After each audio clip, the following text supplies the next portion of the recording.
الحمد لله الذي نحمده ونستعينه ونستغفره ونعوذ بالله من شرور أنفسنا ومن سيئات أعمالنا من يهده الله فلا مضل له ومن يضلل فلا هادي له أشهد أن لا إله إلا الله وحده لا شريك له وأشهد أن محمدا عبده ورسوله اللهم صل وسلم وبارك على نبينا محمد وعلى آله وصحبه أجمعين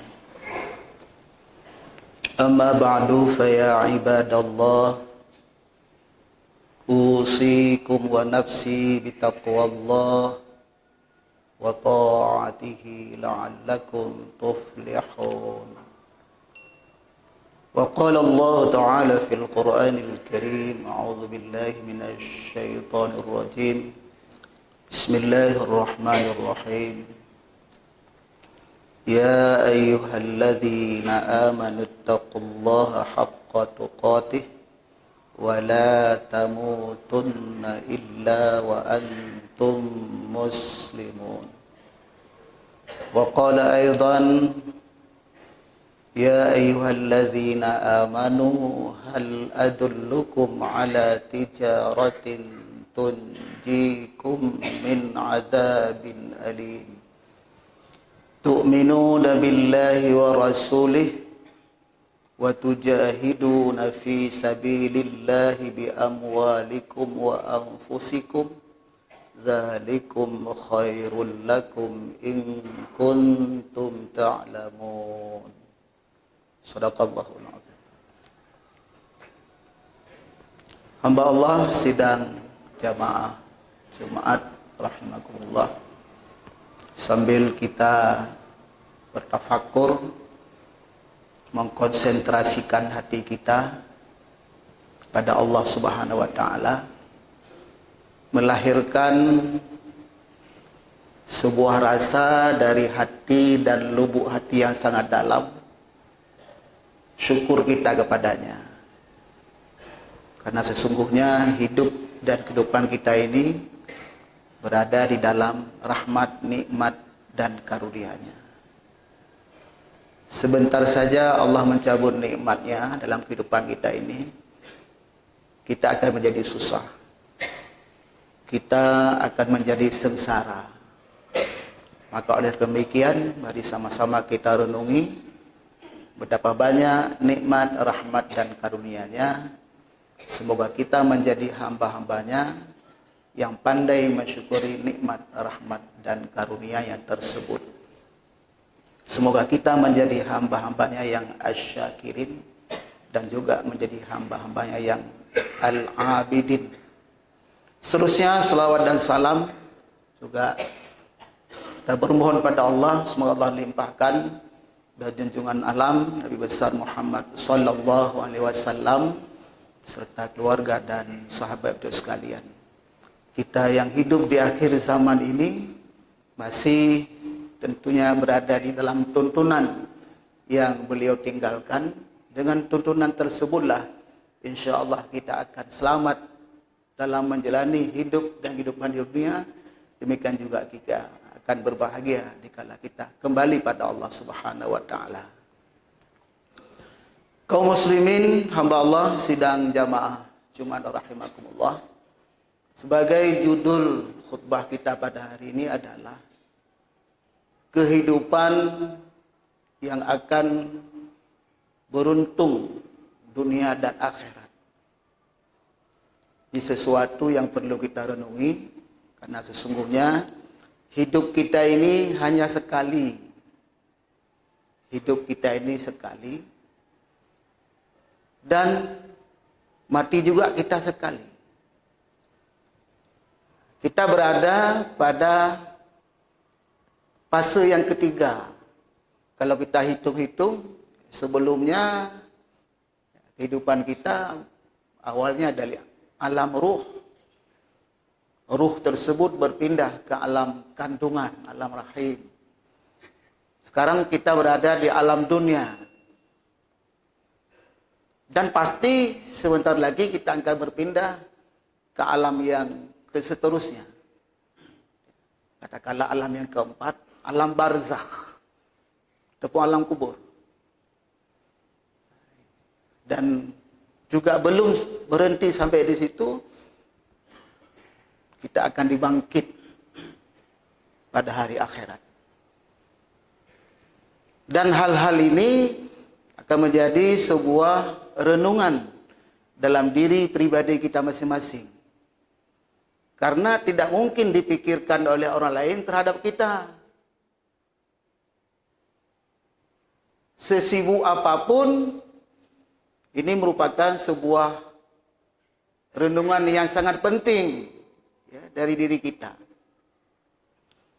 Sehingga ke depan dalam kita menjalani hidup dan kehidupan ini menjadi kehidupan yang beruntung, kehidupan yang tidak rugi, dan dikala kita kembali kepada Allah Subhanahu wa taala juga berada dalam keadaan yang Allah terima kita sebagai hambanya, hamba yang beramal, hamba yang ada amal.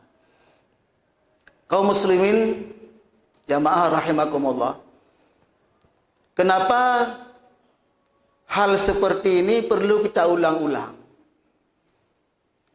Kalau kita melihat sebuah hadis Rasulullah sallallahu alaihi wasallam, dikala pada suatu ketika seorang sahabat dari kaum Ansar bertanya kepada Rasulullah, "Wahai Rasulullah, ayyu mu'min afdal?" Mukmin yang mana yang paling utama? Mukmin yang mana yang paling hebat? Rasul menjawab, ahsanu khuluqa, yang paling bagus akhlak. Pertanyaan yang singkat, jawaban singkat. Yang lamanya dan panjangnya, sudah termasukkah kita kepada afdal? Ayyu mu'min afdal? Jawab Nabi, ahsanu khuluqa, yang paling bagus akhlak. Kemudian sahabat dari Ansar itu bertanya lagi, ayyu mu'min akyas? Akyasu. Mukmin yang mana yang paling cerdas? Nabi menjawab, aksaru zikral maut wa ahsanu isti'dadan lima ba'dahu. Mukmin yang paling cerdas adalah mukmin yang banyak ingat mati. Tak bayangkan. Walaupun ada kawan mungkin sering bilang, jangan bilang-bilang matilah, takut. Tapi itu sesuatu yang pasti. Apalagi di masjid. Dan itu sebuah tuntunan Rasulullah sallallahu alaihi wasallam. Aksaru zikral maut wa ahsanu isti'dadan lima ba'dahu. Orang yang paling cerdas, yang sering ingat mati, dan bagus persiapan setelah mati. Setelah mati. Apa persiapan setelah mati? Itulah amal. Amal. Ini kaum muslimin, jamaah rahimakumullah, walaupun berulang-ulang. Karena penyakit pada diri kita manusia ini memang harus berulang-ulang. Penyakit yang menyatu sekali dengan hidup kita ini adalah kita sering lalai, lupa, sibuk di tengah-tengah hidup dan kehidupan dan kesibukan kita sehari-hari. Karena hal ini tidak mungkin dibantu oleh orang lain. Anak sekalipun nggak bisa dibantu, nggak bisa membantu. Sayang sekali. Dikala kita saat kembali pada Allah Subhanahu wa taala, anak nggak bisa bantu. Pesan Nabi lagi, cara bantu orang di saat kembali pada Allah Subhanahu wa taala bukan ditawarkan uang, bukan ditawarkan makan, bukan ditawarkan air. Bagaimana pesan Rasul? Laqinu mautakum la ilaha illallah. Ajarilah. Ajarilah orang menjelang mati itu dengan la ilaha illallah. Itu bantuan yang paling besar untuk menyelamatkan iman seseorang. Kalau pihak rumah sakit barangkali menyelamatkan nyawa. Dengan bermacam cara dia usahakan. Kalau perlu dipompa jantung, jangan berhenti jantung. Nama berhenti juga jantung itu. Kita yang berada di sampingnya apa? Menyelamatkan imannya. Laqinu mautakum la ilaha illallah. Ajarilah orang menjelang meninggal itu dengan kalimah la ilaha illallah. Dan paling mahal nilainya itu, paling mahal. Gak bisa dibeli itu. Ini hal-hal yang seperti ini yang disebut oleh Rasulullah, orang cerdas. Bukan pandai, cerdas. Pandai barangkali intelektual, pandai. Tapi cerdas hati, cerdas spiritual. Batinnya senantiasa ingat kepada sesuatu yang tidak bisa dilihat dengan mata. Ini kaum muslimin, jamaah rahimakumullah. Ya mudah-mudahan kita berada di dalam dua jawaban Rasulullah itu yang merupakan pertanyaan daripada salah seorang sahabat beliau sendiri. Mana yang paling bagus, mana yang paling afdal, mana yang paling utama? Ahsanu khuluqa, bagus akhlak. Memahami bagus akhlak juga, mari sama-sama kita pahami sendiri. Luas sekali makna akhlak itu. Dan sesungguhnya tujuan utama Rasulullah juga dibangkit di atas dunia ini adalah untuk memperbaiki akhlak menjadi akhlak yang mulia.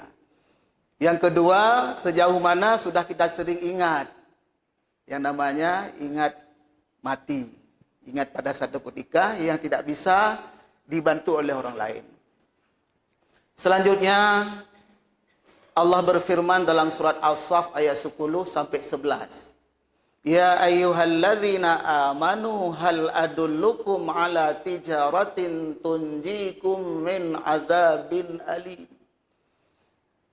Wahai orang beriman, maukah kutunjukkan kepada kamu sekalian sebuah perniagaan di mana perniagaan itu dapat melepaskan kamu daripada azab Allah.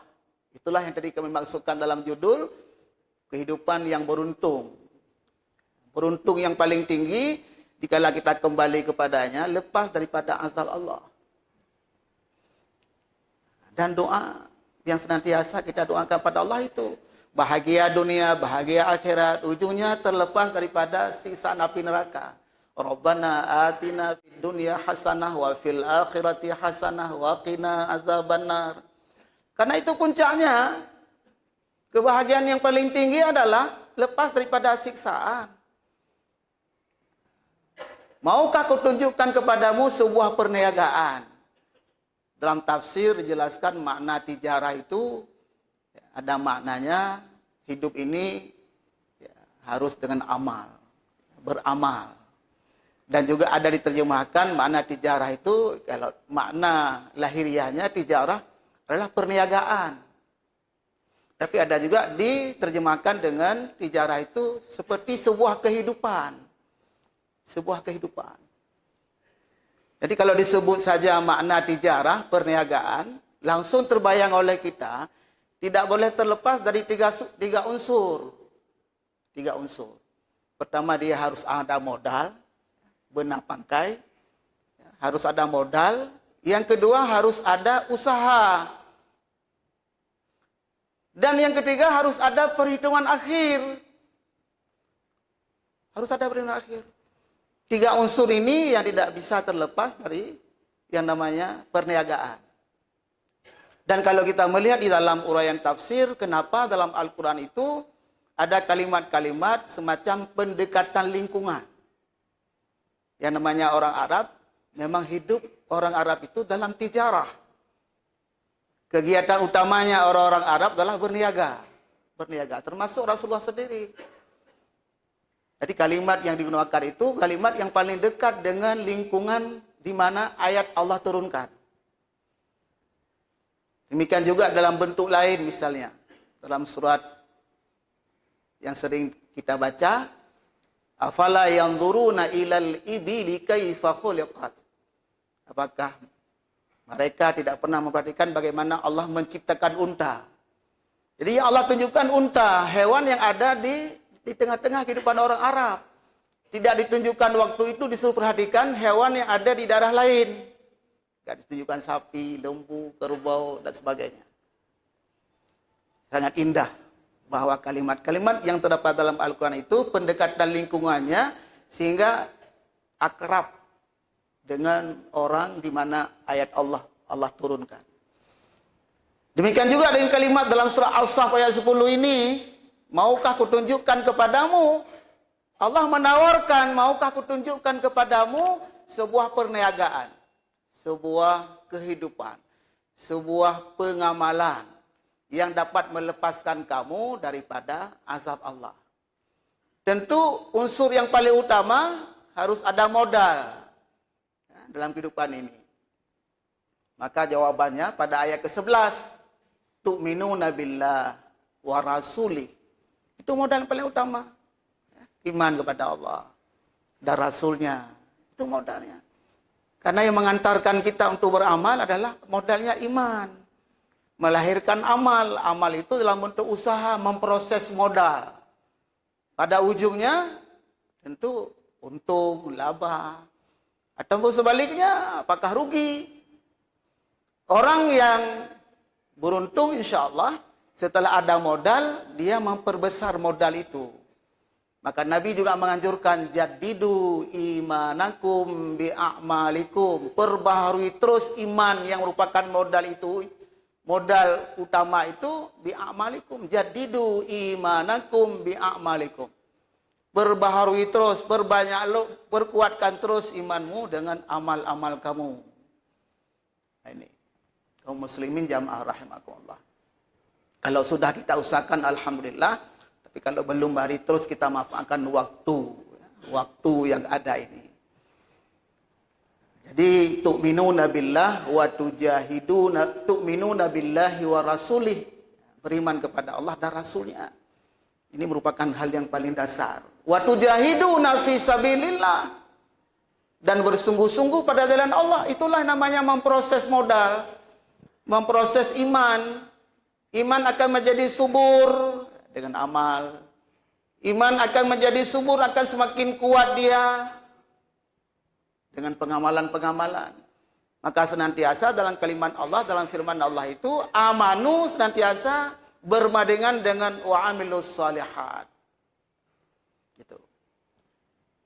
Yang menyangkut dengan amal ini pun salah satu jaminan Allah Subhanahu wa taala sebagaimana terdapat dalam surat An-Nahl ayat 97.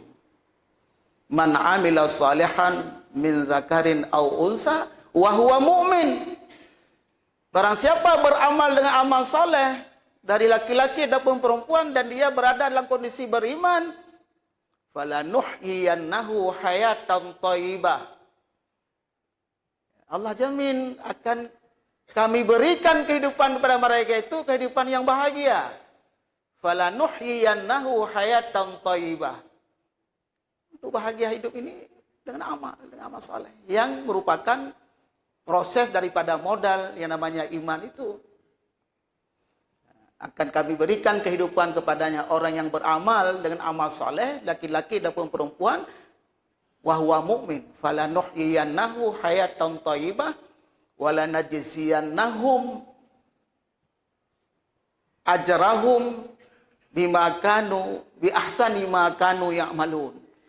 Dan akan kami balas kepada mereka balasan yang lebih baik daripada apa yang mereka kerjakan. Kaum muslimin jamaah rahimakumullah, jadi sebagai modal adalah iman, kemudian wa tujahiduna fi sabilillah, bersungguh-sungguh pada jalan Allah. Beramal kita, bersungguh-sungguh pada menuntut ilmu, mencari pemahaman-pemahaman tentang Islam ini, sehingga menjadi kita orang yang beramal-amal yang lebih baik. Allah juga berfirman dalam surat Al-Mulk, Allazi khalaqal mauta wal haya liyabluwakum ayyukum ahsanu amala. Allah yang menghidupkan mati, menjadikan mati dan hidup. Allah ingin melihat di antara kamu siapa yang paling bagus amal. Amal lagi. Ayyukum ahsanu amala. Amal yang paling baik. Amal yang paling baik standarnya yang pertama sekali adalah ilmu, pemahaman tentang amal. Ini yang paling penting. Amal yang paling baik, amal berdasarkan ilmu, pemahaman. Yang kedua, amal yang ikhlas. Dan yang ketiga, yang disebut dengan amal ahsan, amal yang terbaik itu adalah ada hasil. Ada hasilnya, ada efek positifnya, dampak positifnya ada. Itu baru tergolong kepada amal yang baik. Dan Allah ingin melihat siapa di antara kamu yang paling bagus amal. Wa tujahiduna fi sabilillah bi amwalikum wa anfusikum. Bersungguh-sungguh pada jalan Allah itu baik dengan harta. Ada kemudahan-kemudahan. Demikian juga dengan jiwa sekalipun. Dzalikum khairul lakum in kuntum ta'lamun. Itulah yang terbaik bagi kamu sekalian dikala kamu mau mengetahui. Kaum muslimin, sidang jamaah Jumat rahimakumullah. Inilah sebagai renungan singkat kita di hari Jumat yang penuh berkah ini, bersumber daripada firman Allah surat As-Saff ayat 10 sampai 11. Mudah-mudahan akan menjadi semacam pencerahan bagi diri kami sendiri, demikian juga akan menjadi semacam ingatan kepada kita semua jamaah rahimakumullah. Wallahu a'lam bissawab. Barakallahu li wa lakum fil Qur'anil azim wa nafa'ani wa iyyakum bima fihi minal ayati wa dzikril hakim. Fataqabbala minni wa minkum tilawatahu innahu huwas samiul alim.